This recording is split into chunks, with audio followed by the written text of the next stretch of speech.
in order to connect with people and give them meaningful assistance, you need to understand not just their problem in a clinical sense, but also their life. And it's easier to understand someone's life if you share it. So if you speak their language, or you live in their community, or you're Mhm. from their group, you already have really important knowledge that somebody else coming in from the outside would have to learn over a long period of time. So rather than parachuting people in, you start with people who are already working with people where they already are and already understand them.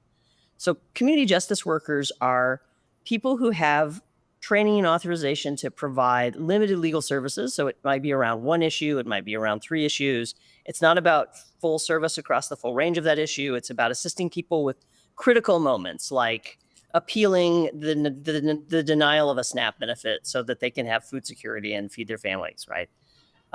So these are folks who are doing targeted things that are intervening in critical moments. They're usually community members.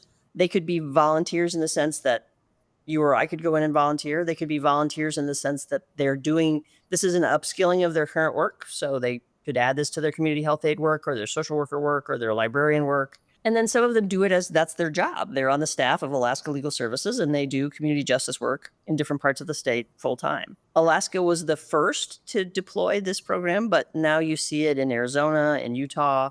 There are, I think, 7 or 8 other states that have authorized or in the process of authorizing justice worker models of different kinds.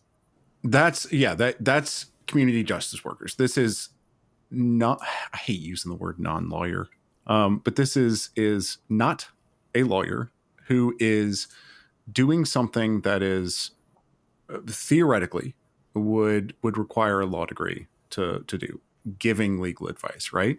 But people already do that.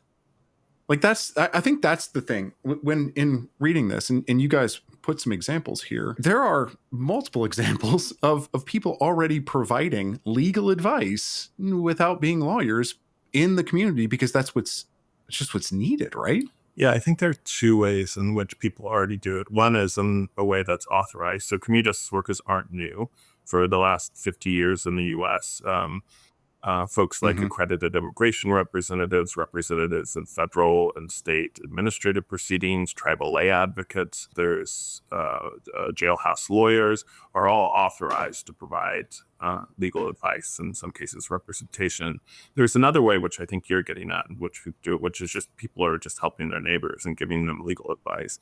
The challenge with that perspective is that in most states it's criminalized. And so it's not just a regulatory sort of authority, the bar, but it's statutory authority that criminalizes providing legal advice and representation.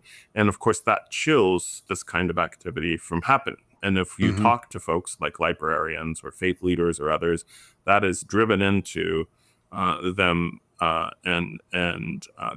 it's clear that that's actually preventing them from helping their neighbors or members of their communities. And so a big part of this movement and the work of Frontline Justice is to create spaces in which this work not only can happen, but is empowered and resourced and supported in new ways that make it scalable and sustainable over time.